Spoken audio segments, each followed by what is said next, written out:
Brian Grimes, your real estate mentor, back with another action-packed session, right? We're here to do a Q&A and answer all of your questions. So these are questions that I've gotten from you guys over the course of the last 2 weeks. So happy to answer these, and I've been getting amazing questions. Make sure you stick around to the end.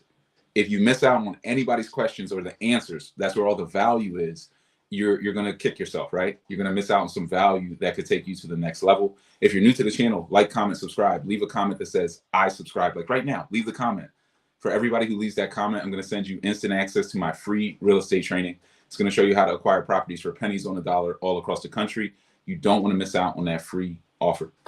So let's get into this thing. I wanted to add a new feel to these and just drop a theme in the beginning. Sometimes we do some market updates, but we've been doing a ton of those. If you want a market update, you want to know what interest rates are doing, where the market's headed, just watch the last live session that we did last week.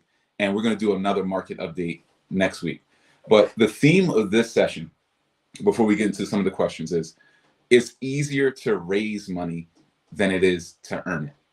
This is something that it's been coming up a lot from you guys. Like I probably talk to hundreds of people every month about, mentorship and real estate and how to get started and is now the right time. There's a lot of you that have what we call paralysis through analysis. And the smarter you are, it seems like the more you have that paralysis through analysis. Like you can't take action because you're just stuck in analyzing things. And the question that hits a lot of people, especially when we're starting off with little cash, which is a lot of us, right? We just want to get our first deal. We don't have a ton of cash on the sideline, and we're just scraping to get enough up, maybe 10,000, maybe 15,000, maybe 20,000 to get into our first deal. And we're faced with this conundrum, and it is, I only have this much money. Should I put it straight into real estate, or should I bet on myself and put this into like mentorship? And it's a tough question. I've seen so many people struggle with this. And what I've tried to convey to them, which is and truly like just to help them, because I always say, like, whenever anybody reaches out about my mentorship program, you guys who are in, I probably said this to you, it's not my mentorship necessarily that you need to get into. You need to get into a mentorship program. If what I do and how I teach resonates with you, great. This could be a really good fit for you. And I've done hundreds of deals. Some of these guys have done like 20 deals, right? And they have a mentorship program. And you're only going to get 20 deals worth of game versus 300 deals worth of game. But you need mentorship to get started, or you're going to go to the school of hard knocks and you're going to pay 100x the cost of mentorship, because the school of hard knocks is unforgiving. You will get burned by contractors. I was talking to a guy an hour ago, and he's telling me a story about how he got burned by his own attorney. The closing attorney that was closing these deals was leaving fees in or pulling out from the closing costs to pay off different fees or not pay fees and just put that money in his pocket, and leaving him with deals that weren't free and clear. So this game is like, it's super layered. I mean, everybody can step in and burn you. There's no HR department. So the question is, I'm starting off with very little money. Should I invest that? Let's say if I had $10,000 and mentorship was $4,000. Just throwing some numbers out there, some round numbers. Should I take $4,000 and invest it in mentorship, or should I take that whole 10 and try to put it into the game? Aren't I better off taking that 10 and putting it into the game than investing 4 in the mentorship? That 4, that's going to set me back. I'm just getting started. I don't have a lot. I scrape to get this. That's going to set me back. And the philosophy behind it is, there's 2 things in real estate. There's knowledge and there's money. The less you have of one, the more you need of the other. These are just facts, right? So if you're starting off with very little money, you need the knowledge more than the money. In fact, you don't really need that much money. If you walked in, and I'm going to paint a picture for you guys. If you walked into a lender's office, you had all the knowledge of real estate, exactly how to execute, expert market knowledge, and you had resources. You had contractors, architects, engineers, electricians, plumbers. You had insurance people, and you had just everything. All the pieces put together, the whole playbook put together. You know how to tenant, you know how to evict, you know how to property manage, you know how to do everything. Do you think the lender's going to look at you and be like, well, I think you need money? They're sitting there saying, hey, I got money. I got all money. You got the knowledge and the resources. We're a great partnership. The money is easy to find. And in fact, it's easier to raise the money than to earn it. A lot of us are stuck in the mentality of how long it took us to earn the money. So we have the story of, this is all I got. I don't want to get set back. And you have this this mindset of how long it took you to earn that money, which, trust me, I don't know if anybody listening has started off lower than I did, like 100% commission straight out of college. I made $6,000 in my first 8 months of working, and that's verified. I got tax returns, like it's verified, verifiably horrific, right? So I know the value of working hard, putting in a year of your life to get a pot of money. But I am here to tell you, all of the work that I did to, let's say, earn $50,000 when I was much younger and just getting started, you could raise $50,000 with a phone call. So you could work for a year to get $50,000, or you could work a year doing all that, or you could just pick up the phone, call a buddy, and say, "Look, I got an idea. I know all this about real estate. I have all the connections. You're sitting on a little bit of change. Let's put it together. Let's make this happen." And you can go out and execute on a deal. It is so much easier to raise this money that you should not be wasting your time worrying about where you're at.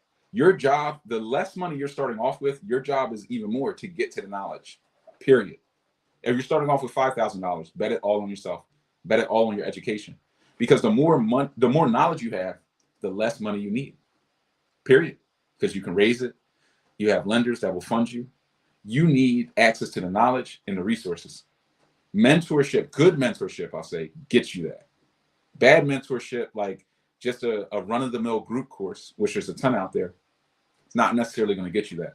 So that's not what I'm talking about. But true mentorship, somebody who can plug you in, tap you in, connect you with lenders, show you how to build crews and do things the right way and not get burned. This stuff is invaluable, but a lot of us don't have the knowledge to even know how valuable it is. Like, we're starting off at such a grassroots level that we just don't even understand the value. So we're just we're comparing apples to oranges as if they're the same, and it's just not the same. So go for the knowledge and you will accelerate, and take action and you will accelerate. The difference between the haves and the have-nots is action. So hopefully that helps. Hopefully that messaging gets through to some of you, gets you out of paralysis through analysis, and allows you to take the leap into a mentorship program, not necessarily mine, but into mentorship, because you understand the value of it. And you understand that there is no cheating the game, because you will either pay and get mentorship, or you will pay the School of Hard Knocks. And the School of Hard Knocks just takes your money. They don't give you any value. Like, they don't give you anything. So make sure you guys are doing the right thing, and you'll be you'll be good. You'll be good to go. So let's get into questions, guys. If you're new to the channel, like, comment, subscribe. Leave a comment that says I subscribe, so I can send you instant access to that free real estate training. We'll show you how to acquire properties for pennies on the dollar all across the country. Don't want to miss out on that free offer. And drop your questions in the comment section. We're going to answer all your questions live. Let's get into some of the questions that we got. So I got this question from one of our mentees. How do lead inspections work? And we'll start off by talking about what is a lead inspection. So I would say everything pre-1978, I want to call it. That was kind of when the last lead was technically or legally used in the US. So any property built pre-1978 most likely has lead in it. There's lead in the paint. There's lead in some of the masonry and some of the ledgers. Definitely huge, like Frank Harris said, huge in Baltimore. I learned a ton about lead by doing a deal in Baltimore and getting a lead violation on the property. And then it's like, well, what is this? It's lead. And Baltimore, they just kept building with lead for whatever reason. Lead was supposed to be stopped in like the 50s, and most states stopped it. But Baltimore has a heavy lead issue to this day. And globally, most people stopped using lead paint and, masonry types of materials in like the 1930s. So when you buy these properties, if you buy pre-existing properties, and this is one reason why I love full gut renovations. When I buy a property that's older, I love full gut renovating it because I know there's lead all over it. There's lead everywhere. It's in all the baseboards. It's in the banister. It's in the masonry on the exterior of the building. It's in the dirt around the building. It's all over. And the big issue is that children, people that are under 6 years old, they will touch, the floor and the surfaces, put their hands in their mouth a lot, and they can get lead poison. And they're little bodies, right? So they can get lead poison. And as a landlord, if a kid under 6 gets lead poisoned, you can get sued like big time, unlimited liability to a degree, because there used to be caps on this stuff, but in places like Baltimore, there have been new rulings where a judge has come down and just kind of removes the caps, and it's just unlimited liability if you're negligent. And now being negligent could just be not having a lead inspection. So if you're going to be in the landlord game, you have to learn about this. If you're going to full gut renovate, you can remove all of the lead from the property, then get it inspected and certified as lead free. If you're certified lead free, you won't have a lead issue. You're just lead free. You're good to go. You're rocking and rolling. Now, if you do a cosmetic renovation and you leave these baseboards, you leave the banister, you leave some of the lead-based paint in the property, you will have to do like a scrape and paint. So you don't want chip paint, like somebody said, like we don't want lead kind of in the, kids eating these lead chips. Like we don't want anything like that. But you can get what's called like a limited lead free or a lead safe. So you can get a lead inspection. This is where a inspector, there are different companies come out.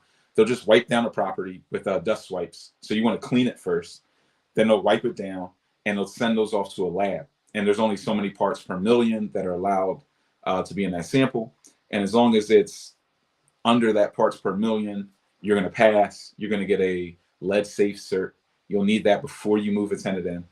And as long as you have that, you're kind of, good to go in that sense. So you have to know about lead as a landlord. In fact, they're now shifting around, like a place like Philly. They just shifted, I believe, 2 years ago. So in 2018, people were just renting out properties, no lead licenses. And there are probably still people doing it that have no licenses, no lead license, no rental license, and they're just putting people in and kind of rolling the dice. Now, in order to get a rental license, you have to have the lead license. You have to have a lead safe or lead free to even do it. There are some townships or municipalities where you can't rent a property even with a lead safe. Or if you have a lead safe and not a lead free, you still have liability and can still be sued, even with that certificate. So things are constantly changing. Like every year, some of these regulations will change. But now you will need it to even get a rental license. And all of these things are important because this is kind of the part of the game. You'll hear people who are like, I'm not gonna get this license, or you'll hear them say, I can't get this tenant out. This is a nightmare. You can't do evictions. The city sucks. And being a landlord is stupid. I'm gonna do XYZ. I'm just gonna flip because you can't evict here. What they never tell you is they didn't have their paperwork together. They didn't have their licenses. They never got the lead license. They never got the rental license. They never got the certificate of occupancy. They don't know how to be compliant. They didn't get their annual registration done. And when you don't have your buildings compliant, now you can't evict. If you don't have the proper rental licenses, you technically can't collect rent, not legally. So if you go to evict somebody, and this has happened before, you can take somebody doesn't pay the rent. So you try to evict them. You get in court and they have a good lawyer. Some of these tenants will be low income. They'll get free lawyers. Lawyer will come in. They'll try to pull the licenses, see that you didn't grab them, and then they'll sue you for the collected rent. So all the rent, not only the past due balance that wasn't paid by the tenant that you tried to sue them for the eviction, but all the rent they paid when you didn't have the license, they try to take it back. So they'll try to claw it back and sue you because you didn't have your game tight. And this is why in the 100 Keys Masterclass, I focus so much on that. I don't focus on fear in real estate because real estate is full of fear. We focus on having your game tight. I don't worry about evictions. There are cities that are bad on evictions.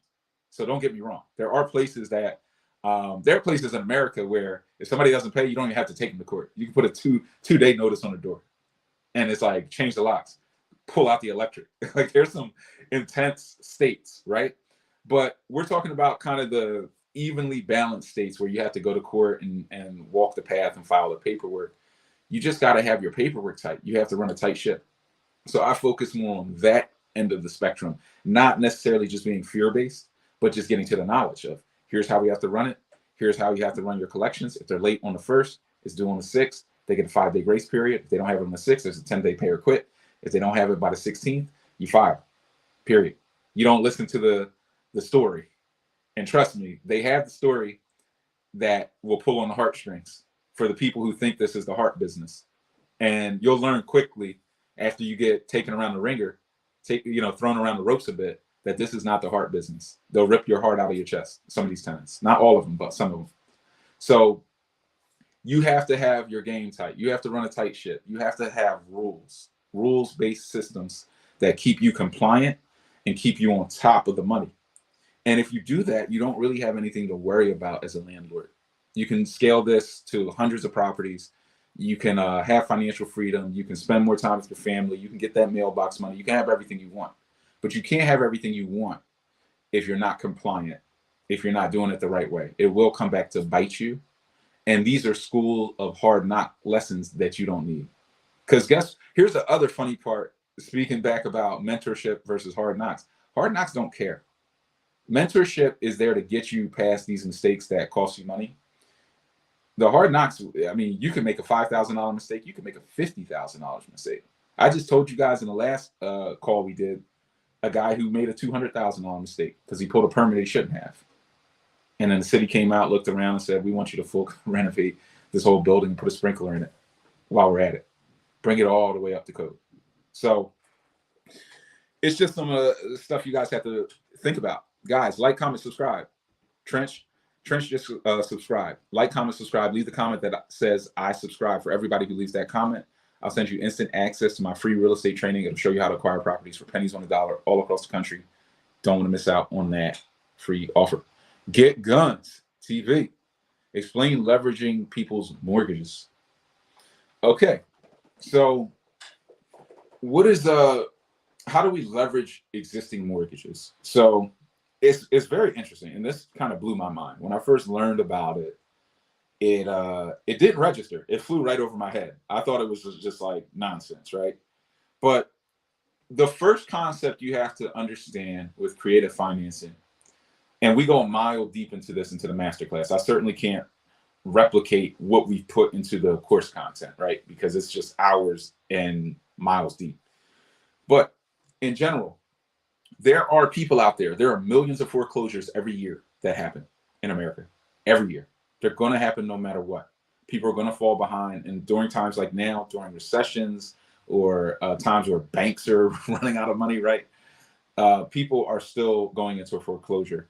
And when they're in that position, pre-foreclosure, foreclosure, maybe they didn't pay their property taxes or they have municipal liens and their properties are going up for sale. These people are motivated, right? So everybody's they're at different levels of motivation. Here are kind of the stages. When you first are you get a foreclosure letter, people are like, I'm good. I'm going to figure this out. I'm going to hit the numbers. The money's going to come in. I'm going to get this gig. Everything's going to work. And then if you catch them like 30 days before the sale, they're super motivated. They're like, all right, all that hopes went out the window. They're trying to make a deal. So you got to find people at the right time.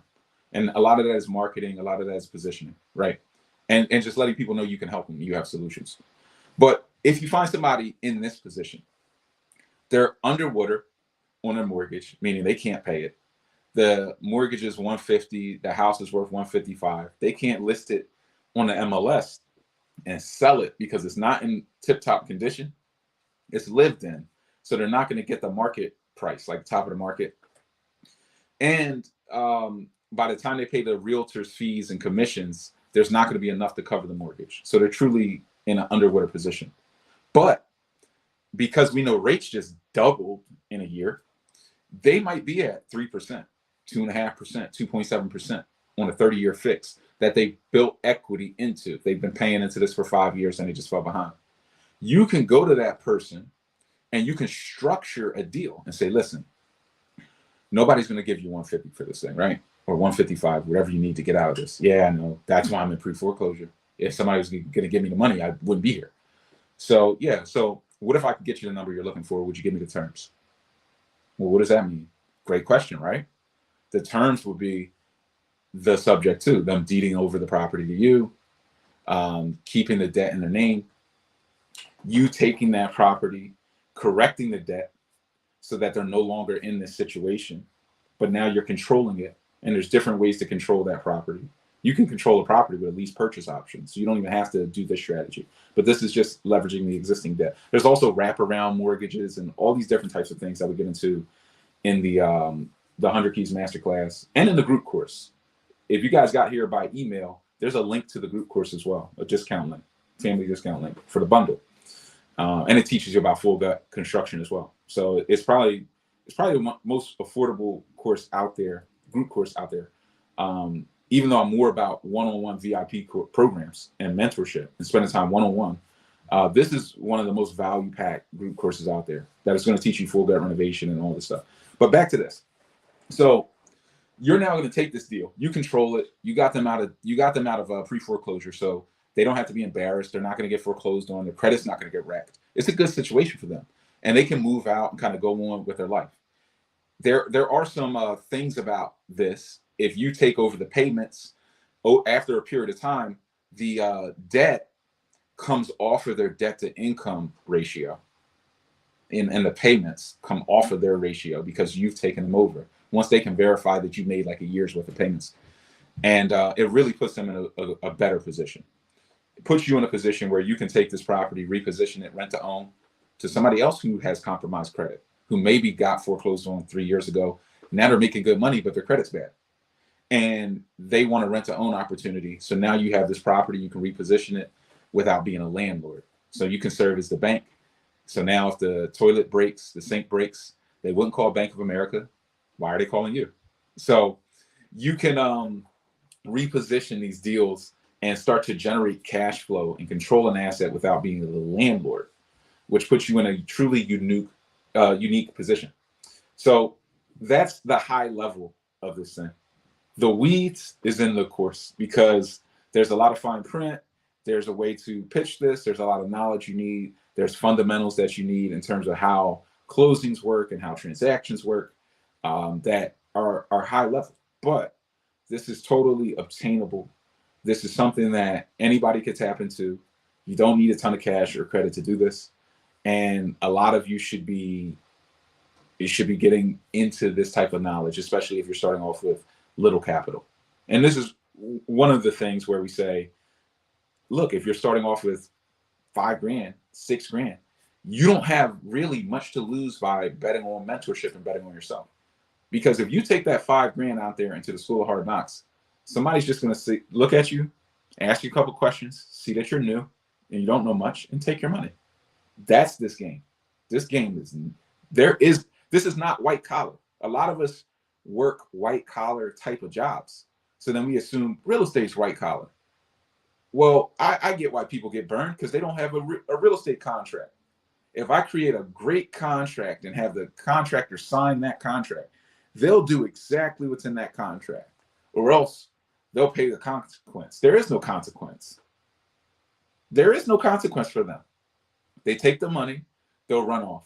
You'll chase them, you'll sue them, and then you'll learn after spending lots of money on legal fees that there's a difference between winning a judgment against somebody and collecting.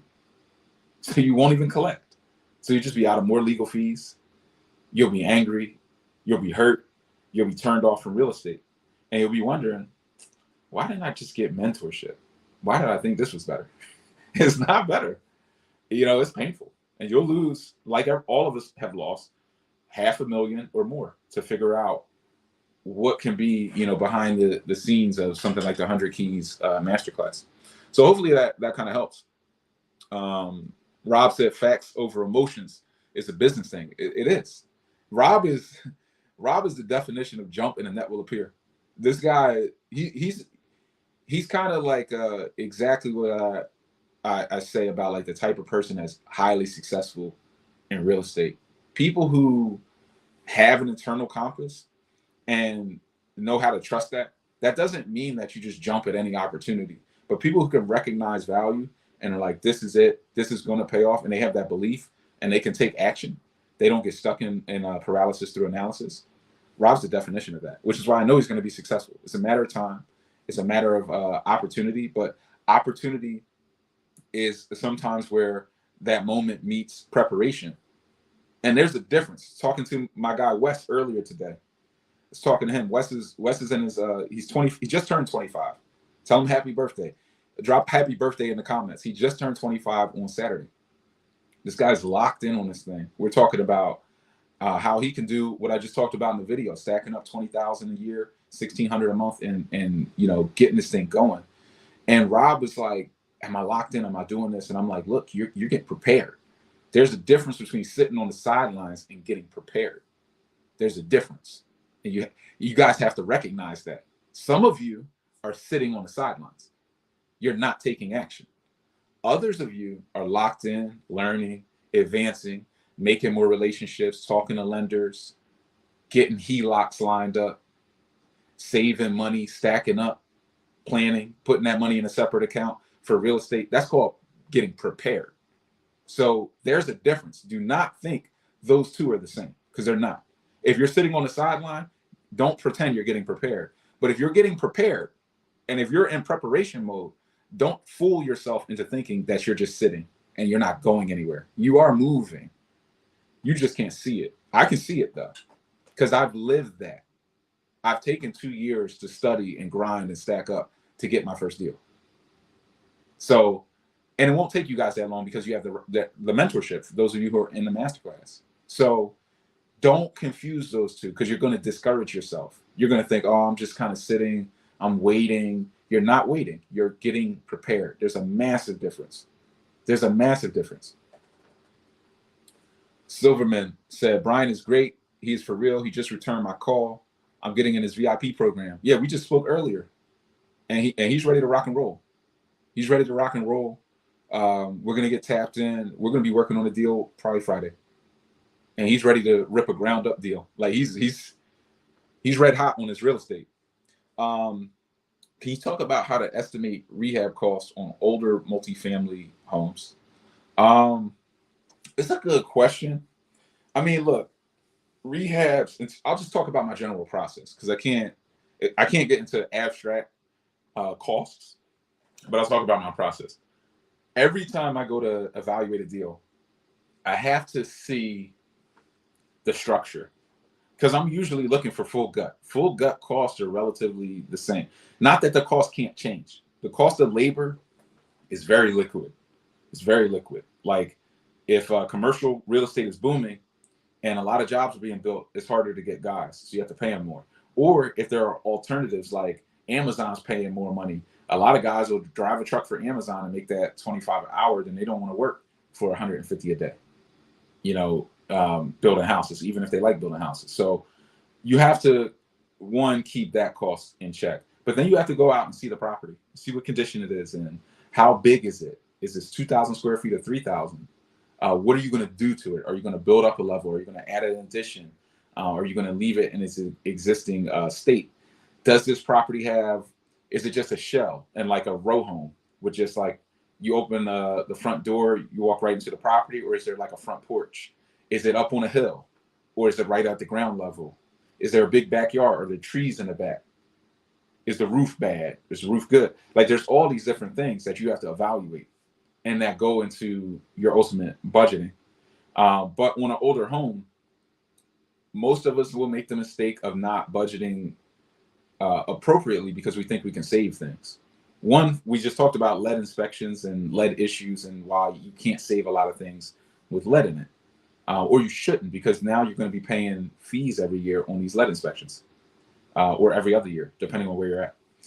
But you're also going to cost yourself money, which we talked about in the last session, because there's materials costs and labor costs can outweigh material costs. So you think You think like, hey, I'm going to save money on materials. I'm going to leave that old trim.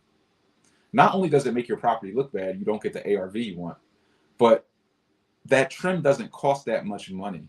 And then as the contractor's going through, they're going to find certain trims say, look, we can't save this, bro. Like we touched it and it just pushed a hole in it. We can't save this trim.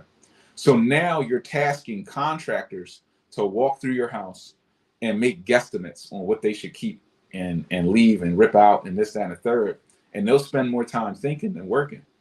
When you're paying these guys, especially really good guys, you want them working. You want the materials there before they need it. You want them working all the time. If they're standing around, you're bleeding money. And these are some of the lessons that are costly. Some people will talk to me about mentorship. Let's say, and we're just throwing numbers out there. Let's say if mentorship was 5,000. Do you know how easy it is to bleed $5,000 on a gut job? I don't think a lot of you do. Do you know you could bleed $5,000 in 2 days on a gut job just because you don't know what you're doing? And I'm not talking about the biggest projects in the world either. Like, if you want to get in this game, you better invest in you first before you invest in a deal. You better invest in you because you're going to overpay. You're going to bleed out $25,000 on your first project if you're lucky. Probably closer to 40, 50. Oh, I don't got 50, so I can't bleed out 50. That's not true.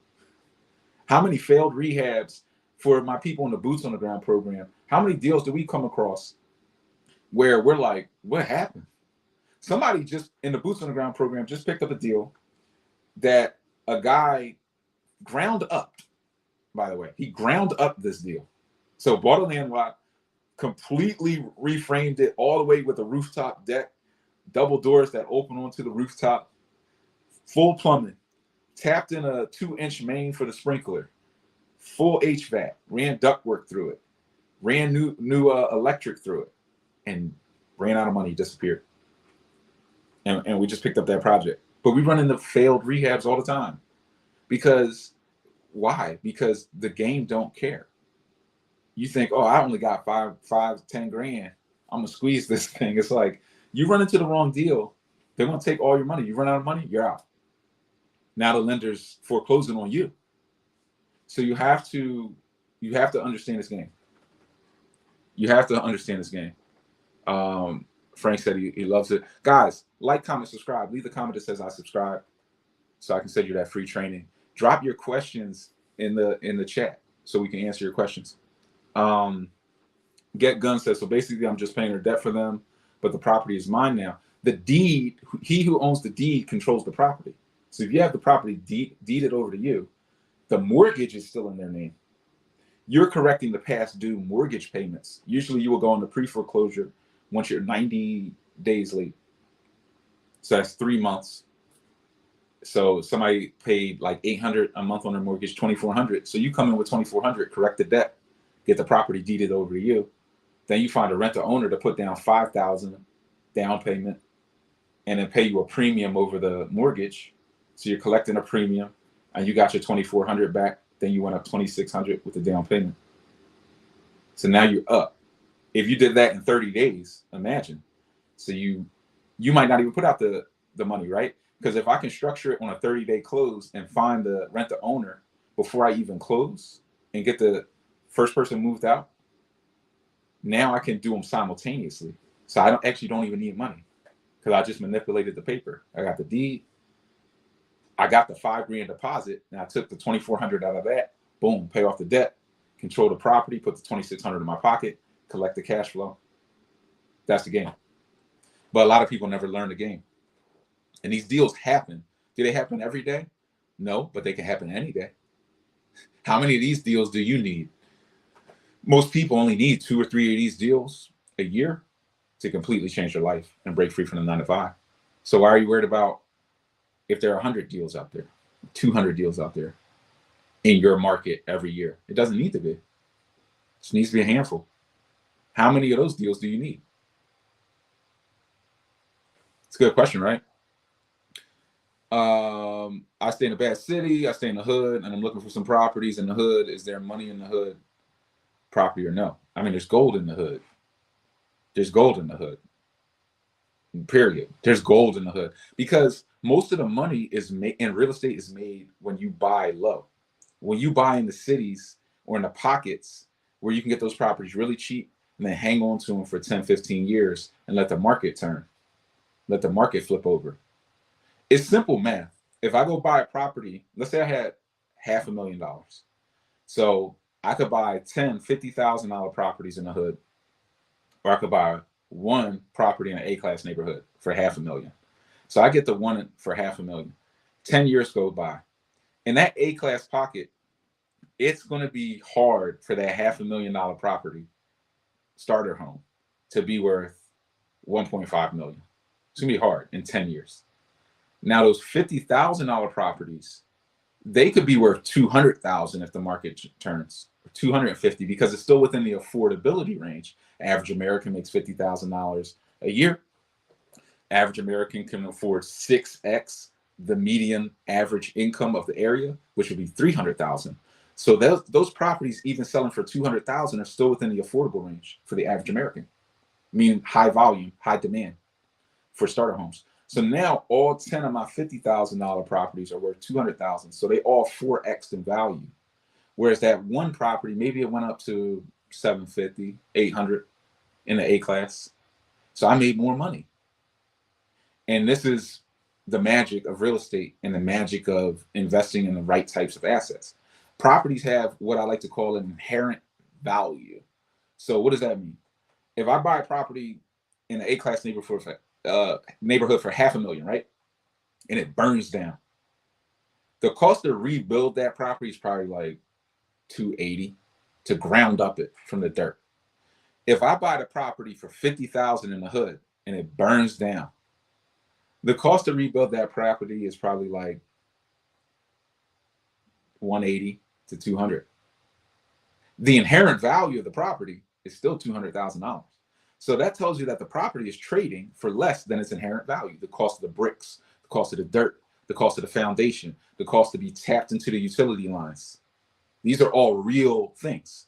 They don't just get dislocated because it's in the hood. Why do you think people aren't doing ground up deals in the hood? Because it costs the same that it costs in the A-class, right? So there's an inherent value to the existing structures. If you can get them for less than the inherent value and the market returns to its fair market value, you will make money. You will make the spread, right? That's how simple you have to keep this game. So yes, there's definitely money. How can you minimize the risk of that seller coming back and wanting to get their property? It's all contractual. So it's all contractual. You get the real estate attorney, you draft everything by the book. It's all in the contract. You have them waive all the rights to all of that. You have them sign the deed over. It's done. You know, the whole transfer has happened. So you would just do that with what I would call legalese, but full disclosure as well. So it's not like you would be burning somebody. Your goal in learning this stuff is not to go around and burn people. Your goal is to help people and to do good deals, do good business. Because in the real estate game, these cities are small. You know, you will run into the same people. You will run into the same developers, the same contractors. You will run into the same lenders. You will run into the same inspectors. You don't want to treat anybody poorly. You don't know who knows who. Have integrity. You will be rewarded for integrity. You will be punished for anything less. Period. Doesn't matter how long it takes. It will catch you. You'll have to go out of town. Dr. Glock, terms. Get Guns said, I did. Thank you, bro. That makes sense. So Get Guns got it. Hopefully you guys got it. Guys, if you're new to the channel, like, comment, subscribe. Share this with somebody who you think could get some value from it as well. If you think there's somebody who could get value, share this. Frank said happy birthday to Wes. We got more happy birthdays and cakes for Wes. So hopefully Wes is watching this. If not, he'll see it later. But stay tapped in. Silverman's 75 years young. Guys, you're never too old or young to get into this game or stay in this game. And he's been in the game before. He's not new. So he's not new at all. He's got a lot of experience. But I always will get that too. I'm too young to get into real estate. No, you're not. Oh, I'm too old. No, it's really a matter of your energy. If you're fired up, if you're locked in, if you got more in the tank, if you're ready to go after it, then real estate doesn't care. Real estate doesn't care your race, color, creed, religion, age, or really how much money you have. It cares how much knowledge you have and if you love the game. It will test if you love it. But if you love the game and you stick with it, you get rewarded. Like every time. Every time. Time costs money. Time costs money. James tapped into the mentorship program. I mean, James, how many deals you on? Like 15, 20? Every time I look up, he's buying another property. Every time I look up. So definitely knocking it out. Mike, hopefully we get that deal locked up. We got to get that one under contract. We might have just got one under contract today. And we'll have some more coming in. Mike's a GC. He said Brian is speaking the truth. If you make one mistake in full gut rehab or cosmetic rehab, you can blow up a budget. Facts. Here's the saying in real estate, when things go wrong. If you lose 2 hours, you lose a day. You lose 2 days, you lose a week. You lose 2 weeks, you lose a month. You lose 2 months, there goes the year. I mean, that's it. That's the real estate saying. So that's why it's so important to have your knowledge together, because you can't afford even the 2 hours. When the 2 hours happens for me, I start getting nervous. I'm like, all right, I got to pick up the phone. I got to talk to somebody. What's going on? 2 days, guys, wake up. 2 weeks, I mean, you're dead. You're dead. And then 2 months, it's just like, let's get to 2024, man. We're out of here. That's real estate, though. It's a serious game. It's dead serious, and it's big money. So you have to understand. This is also a funny thing to think about, but a lot of us want to invest in real estate, and we're like, I'm gonna make 100,000. I want to make 200,000, $250,000. I want to do this, but you never wrote a $5,000 check. I think that's why mentorship could be hard for some people too. Even if mentorship was a G or 2 Gs. Some of you never really written a $2,000 check before, or you've definitely never written a $20,000 check. And I'm not saying this, trust me, in any type of a braggy way, but I'm telling you, that's a muscle you have to build. There's going to come a time when you want to scale up, and you're like, hey, I want to do more deals. What's it take?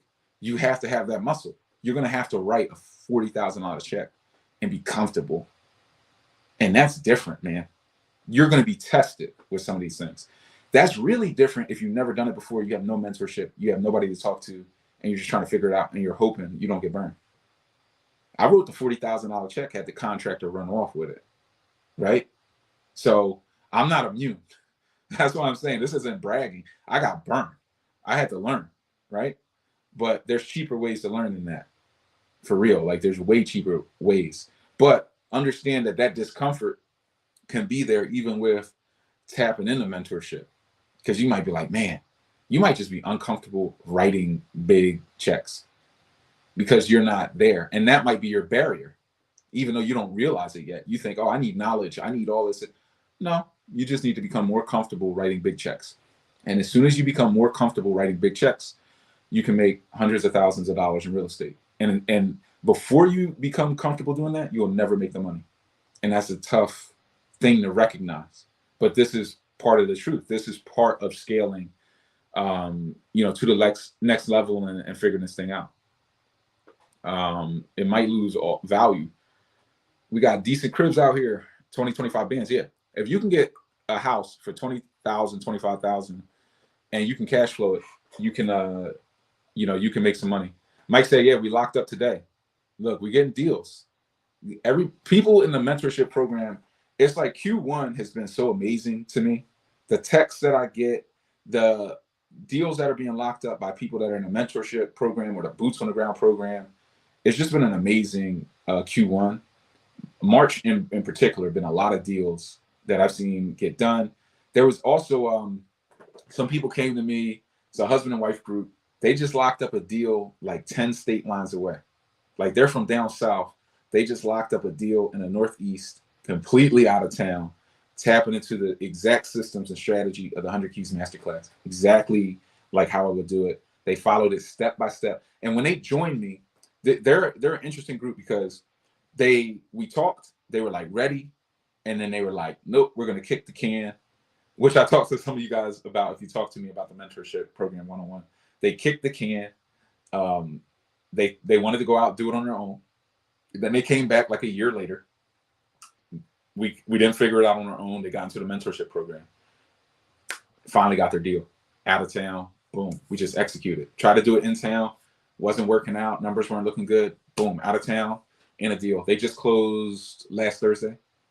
Yep, just closed. And all these results are rolling in. And I got receipts. So, somebody needs to see it. I got receipts. And I've been show you guys the testimonials as well, and trying to post that on the YouTube channel so you guys can tap into that and just see what other people are doing. Sometimes seeing is believing. But we are locking up deals actively in today's market, and profitable deals that can make money, put food on the table, and keep the ball rolling. So don't sleep on this market. Stay prepared. Get prepared. Don't sit on the sideline. The difference between the haves and the have-nots is taking action. Exactly. Yeah. Get guns because I've never written a check at all, only cash. It's the same concept, but yeah, just big money going out. That's what real estate is about. It when I first got started, it's kind of funny thinking about it to a degree. But when I first got started, I had a little crew, and the payroll was like, I watched payroll go crazy. Payroll's like 10 grand a month, and you're like, oh man, that's crazy. And then it goes to like 20 grand a month, and you're like, all right, this is uncomfortable. Then you could have 40 grand a month payroll, and then you're like, man, why was I complaining about that 10? Like, you look back at it and you're like, that 10 was really comfortable when you're at 40. So it's like there's all these different levels. As you continue to build and stretch the muscle, you'll start to look back and be like, man, you could really get busy at like 10 grand a month payroll, 2 full-time guys that can hack through a couple of properties, 2-3 properties a year, keep them fed, keep deals there, and you can really make a business out of this. You can really get this thing done. So there's levels to this, but you guys will get there. But a lot of that is just your comfort. These are your barriers. My barrier, if anybody asks, is like from going from 2 deals at once to 10 deals at once was just writing bigger checks. There were systems, there were these other things that you can all learn about. But at the root of it, it was becoming more comfortable with more leverage and writing bigger checks. And this, it doesn't necessarily mean making more money either, because there are times when you're trying to scale what I scaled, where you're investing back into it. So you're not even making more money. You're just putting out more, investing into the future necessarily. So it's not, this game isn't all about just like trying to make big money. It's just about investing and staying in it for the long term and staying tapped in. There we go. So I'm going to write with 1 million check. Hey, you might. The biggest story I heard, well, one of the biggest, was a guy, this happened in March 2020 of like the COVID shutdown. This is when like the markets kind of shut down. Lenders just shut down overnight. I mean, overnight. And there was a guy, he was teed up to get a $10 million cash out refinance on like just a massive portfolio. So he had all the underwriting done. He was going to show up in the morning, and he was just going to sign some stuff overnight. They were going to send him like a wire. So he signs his stuff, drops it in the mail, goes to sleep, and he's freaking worth 10 million when he goes to sleep. He wakes up and he has like some email. He calls in and it's dead, and the markets are closed. Nobody's lending. Sorry. Capital markets are shut down, and he's just flatlined. So this thing can rip your chest out. You gotta, I bet he wishes probably that he had, and there are people out here like this, right? There are a lot like older guys. When I was managing money for millionaires in Midtown Manhattan, and there was like older guys that ran the firm. It was their firm that I was working at, and they had this knowledge of the markets that I was too young. I was 26, 25. I didn't know how deep the market was and how crazy things could get, but they had seen capital and credit tightenings and all these different things that are happening in the market. A guy that got squeezed for 10 million at the closing table wishes he had a mentor who was 75, who had lived through some credit cycles, who could tell him, look, don't have all your eggs in that basket. Make sure you're doing this. He wishes he had mentorship. At one point or another, we all wish for that. We all want just somebody that can keep us ahead and kind of keep us from getting blindsided, because it's the punch you can't see that knocks you out. It really is. Trent said, I just blew through 20 in 3 months. I guess money. That's why I'm trying to get into this real estate. Definitely. Put it in the real estate, because the real estate will cash flow you. It will cash flow you. It will get you money coming back. It will get you money coming back in. What's the most efficient way to control costs? I've heard you mention getting the materials to control costs when dealing with contractors. Definitely. I mean, control everything. It's your job. There's a mindset shift that usually happens after you get burned, after you give your money to somebody and they run off with it, and then you realize, maybe I'm the best money manager of my own money. And also, you have to understand there's a psychology. Whoever pays the guys is the boss. So there might be, like, there could be a general contractor who pays a sub, and then the sub pays his guys. So then the subs look at their boss, like the head of the sub, as like the guy, because they don't really know where the money comes from. But once they learn, hey, if let a draw inspection come and they didn't get the work done and the money dries up, and they'll be like, well, what happened? And then their guy will tell them, well, I didn't get paid from this guy because of this. Then they're gonna be like, oh, that's the boss. Because wherever the money comes from, that's the boss. So the best way to control the costs is to pay directly. Pay directly. But with that comes a management component that some of you might not necessarily want. You have to do it if you're out on your own. If you're in something like the Boots on the Ground program, where we're managing it for you and just giving you the transparency, that's like the next best thing to just doing it directly yourself, paying everybody yourself. So it's just controlling the money. Controlling materials is part of it, but you have to understand how that works, because if you're bad at materials, which a lot of you would naturally be if you've never done it before, you don't know how to run it and stay ahead of the materials. The materials is an ahead game. You can't be behind material. Hey, what do you need? You should have asked me that yesterday. You should have asked me that last week. What I would need, not what do I need, right? So if you're asking what do you need, it's already late. Staying ahead is how you keep the guys working and you keep the flow. Because once you start paying everybody and controlling everything, you become responsible for the speed. That can be good if you can keep it flowing, but if you can't, that can be very bad, and that can cost you money as well. So there's just levels to this. I can't go a mile deep, or we'd be talking for another hour just on this. But it's a reason to tap into the mentorship program and get the questions answered. What else we got? What's the best way to generate property leads and deal flow? Social media. Social media, the algorithm. None of us are smarter than the algorithm. Tapping into the power of social media is the best way to find motivated sellers. Somebody scrolling down their Facebook feed, looking at pictures of their grandkids, and they see, oh, we buy houses any condition. They look around their house. I wonder if we'll buy it in this condition. Put my information there. Motivated seller. Unique lead. Not necessarily driving for dollars. Not necessarily, well, bandit signs are kind of undefeated, right? Some of these things have withstood the test of time. So you do have things like that, but the algorithm, it can get you in front of the right people at the right time and at a cost that makes sense, because everything costs money. Everything, even postcards, driving for dollars, all of it costs, bandit signs, all of it costs money. All of it costs money. Guys, like, comment, subscribe. Leave the comment that says I subscribe. I'll send you instant access for everybody who leaves that comment to my free real estate training. Will show you how to acquire properties for pennies on the dollar all across the country. You don't want to miss out on that free offer. Let's get into some more questions, because we had some more.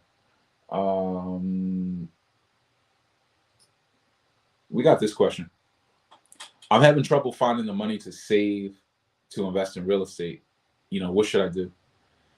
Look, you gotta pay yourself first. I just had a conversation with somebody about this earlier. You gotta pay yourself first. You have to find out what you can live on. You have to sacrifice at times if you're starting off with very little. I mean, you have to do. I have a video on this. It's like the 3-step system to stacking up the money to invest in real estate. Step 1 is pay yourself first. So you got to carve out every check, like every check you get. I don't care where you get your money. I don't care if you get your money cash. I don't care if you get direct deposit. I don't care if you get paid on top of the table, under the table, tips, whatever. 10% of every dollar you touch should go into a separate account. So this is part 2. 10% separate account. Put that money in the separate account. The only way money comes out of the separate account is for real estate. Nothing else. No excuses. It's not a rainy day fund. It's not nothing. It's just real estate. And then stay ready. Keep preparing, finding deals so that when that money stacks up to a threshold, which would be like 10,000, 20,000, you deploy the money into real estate. And then that real estate's job is to build up more income to increase on top of your 10% savings and go back into the account. And then that account stacks up that 10, 20,000 faster, and it will keep going. So getting that money, it might be a side hustle. It might be, put in more hours, overtime. It might be anything, but it's whatever it takes. I mean, your minimum threshold is $1,600 a month. That's the number you need to get to. If you're stacking up $2,000 a month on the side, you will hit your goals. You will be out of the 9-to-5 in about 3 years. Once you get yourself to that level where you can stack up $2,000 a month to put to the side, because it's gonna stack faster and faster and faster. Some of you have home equity lines of credit, like all you did, you bought a property, it appreciated. Now you can do a HELOC and pull out 150. That's a great position because now you just have a chunk of money that you can tap into real estate. But for those who are trying to really save at a grassroots level, you got to save $400 a week. You got to figure it out. You got to figure it out. It doesn't matter how. You got to get it done. And then once you learn how to live on 10%, learn how to live on 20. And once you're living at 10%, when you get a raise, save 15%. Don't up your lifestyle. So you just have to do, you just have to do the right things. Rob said the most important lesson that I've learned through the mentorship course is being able to understand the real estate language and terminology. Keep in stride with the GCs and real estate agents conversations. Absolutely. You have to learn the lingo. You have to learn developer talk because this is how people can see you. They just listen to you. It's like a Shark Tank, really. There's a frequency to it. And there are different questions or approaches or ways of speaking. This is why if I talk to a lender, they'll lend to me. Even if they're like, oh, you don't really fit our bucket. Oh, we don't really believe in this neighborhood or this area. We don't believe in that. They'll lend to me, even if they don't believe in the neighborhood, because they hear it. And they're like, oh, he gets it. Oh, he knows. He might know more about real estate than we do. And we're freaking lenders, right? So it's all about understanding the jargon. And this is part of becoming prepared. This is the difference between waiting and being prepared. So doing some of this stuff, going through the course, drinking in the content, and getting your verbiage right, getting your energy right, understanding how to present yourself, having confidence in the knowledge that gets conveyed to contractors, to lenders, to all these different players, architects, engineers. And this is what keeps you safe. This is what keeps you in control. Because you can't be in control. You don't know anything. And you look new. They're just going to be like, got a new guy. Take his money. Then if he sticks around, if he survives it, maybe he'll become something one day. But that's the game. And there is no HR department you're going to rent to. How much money do you save when ordering materials from like China? I mean, you could save 40, 50%. Easy. You could save more than that. You could save 60%, depending on what you're ordering. I mean, I've saved massive amounts of money ordering off of cargo ships. So, but there's just a time frame thing. So you got to order in bulk. Like we're talking like hey, I need 100 sets of kitchen cabinets. I need 100 shower enclosures. I need 50 toilets, 100 shower enclosures. I need 100 shower panels. You got to order like that because the boat is getting here every 90 days. So it's like you can't be ordering like 10 unless you're moving at that frequency. But they'll even have different type of flat rates for some of that stuff where you're paying for just like the travel, some type of flat fee. So it doesn't make sense at certain levels. But at those higher volumes, I mean, man, you think about it over the course of 100. Let's try to do some back of the envelope. Let's say there was a shower panel or a shower enclosure. It's $1,500. Let's call it $2,000 per shower enclosure, market rate, and you need 100 of them.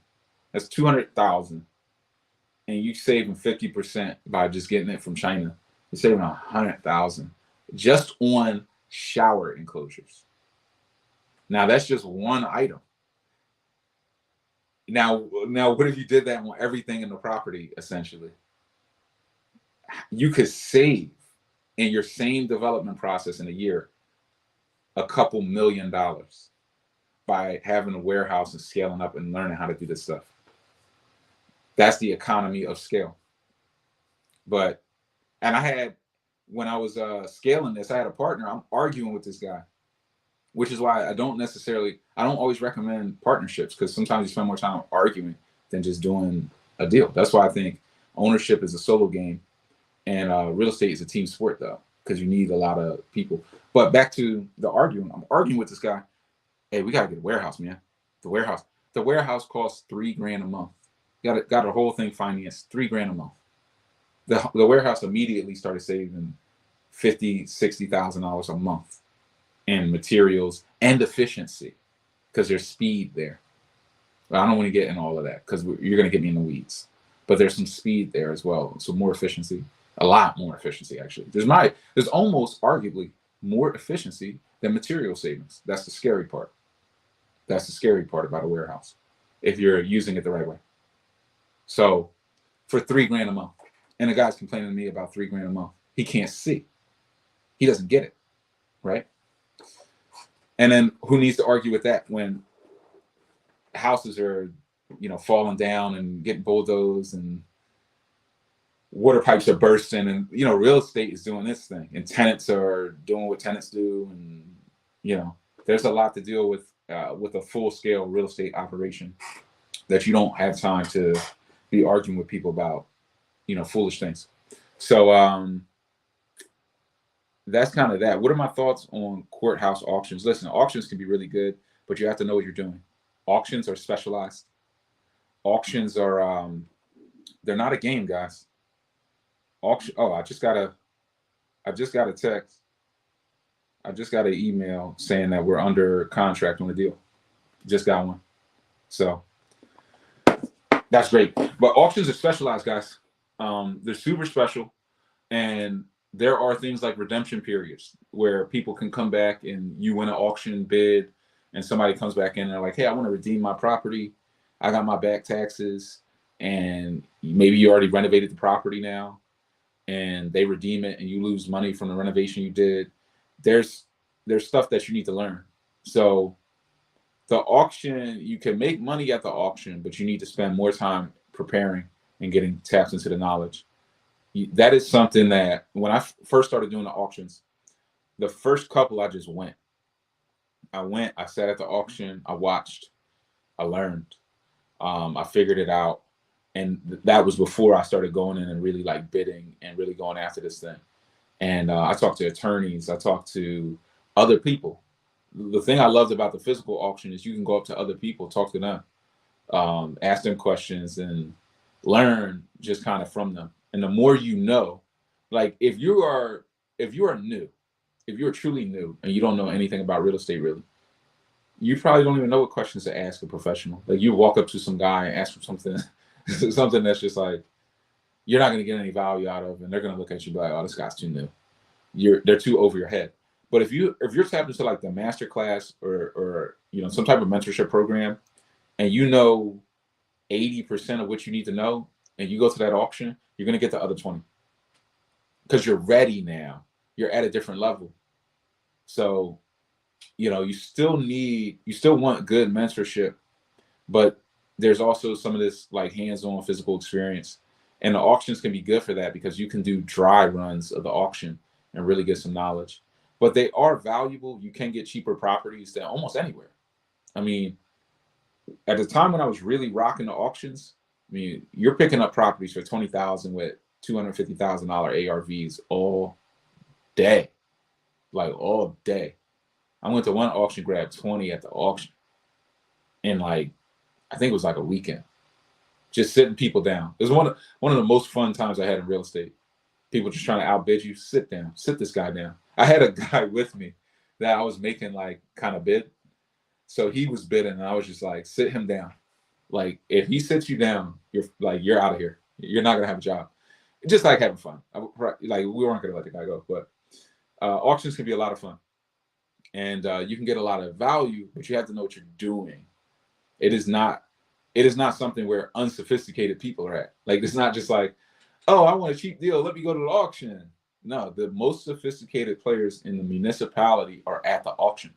These guys are super pros, and they have deep pockets, and they know exactly what they want.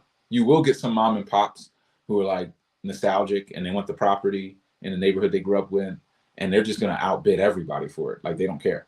They're going to live in the place. But there are the investors there, and you'll learn a lot by watching where the investors are buying, how much they're bidding, where they stop. Why do you stop at 52K? I don't know. He's stopping around there. He must know something. He's got some type of numbers. They'll play games like they'll keep stopping. They'll bid up a couple properties knowing you want them. They'll blow your budget. So they'll bid you up, and you'll be like in a bidding war, and then they'll just stop. They'll just stop. And then you're like, man, I don't pay 48 for this thing. But then they know they just blew your budget. So then they go grab the next 3 at the right price because they got you out of the way. So there's strategy to it as well. So it's really interesting. Guys, like, comment, subscribe. Leave a comment that says I subscribe. Share this with somebody who you think will get some value out of this type of knowledge. If you want to learn more about the 100 Keys Masterclass, the VIP mentorship program, the Boots on the Ground program, where we build houses for you, just got to tap in. Shoot me a text, shoot me an email, link up on a one-on-one strategy session. We'll talk about how we can get you guys tapped in. Here's a good question. How often would you say co-living tenants don't pay their rent? I did a lot of heavy underwriting with co-living tenants, and I would say all co-living tenants aren't created equally. There are some co-living tenants that it will shock you their pay rate versus others that have much higher pay rates. So co-living is truly a underwriting game. And, I've dealt with hundreds of co-living units. So I've kind of tracked the people that pay and the people that don't pay. And there are a lot of people that pay. I mean, you can get 90% plus collection rates on co-living because it's such a unique asset. It's usually an affordable rent, and it's usually an all-inclusive rent. So you can get really strong payment rates.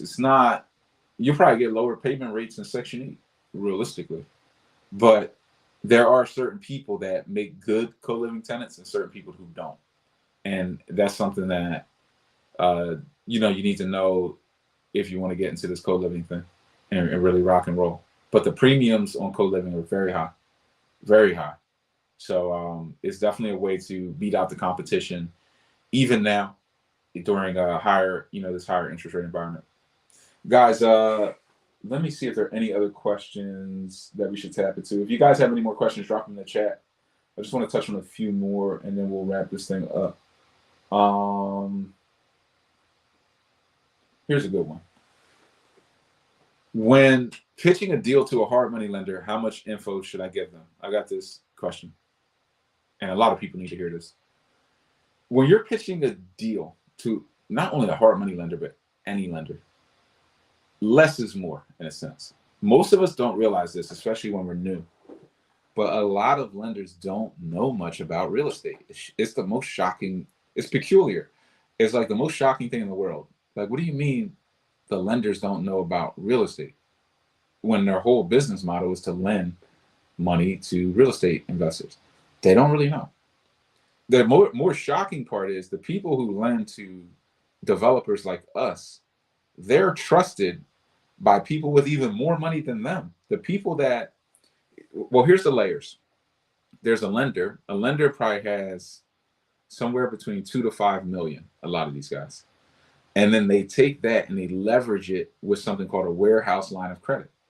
Now the warehouse is bigger than them. It has more money. They might have 100 million. And then they have a line with somebody who's got 500 million to maybe a little more than that, maybe like 800 million, but 5 to 800. And the 5 to 800, they don't know how to underwrite. So they're just like, we'll lend, but we can't underwrite the micro markets. So then they give the money to the warehouse lenders, and the warehouse lenders go out and find the hard money lenders that are local within the different areas. This guy does Baltimore, this guy does Philly, this guy does this guy does South Jersey, Camden. And then they give you the money, but they still don't really know because they're not developers. So they don't know the real cost of construction.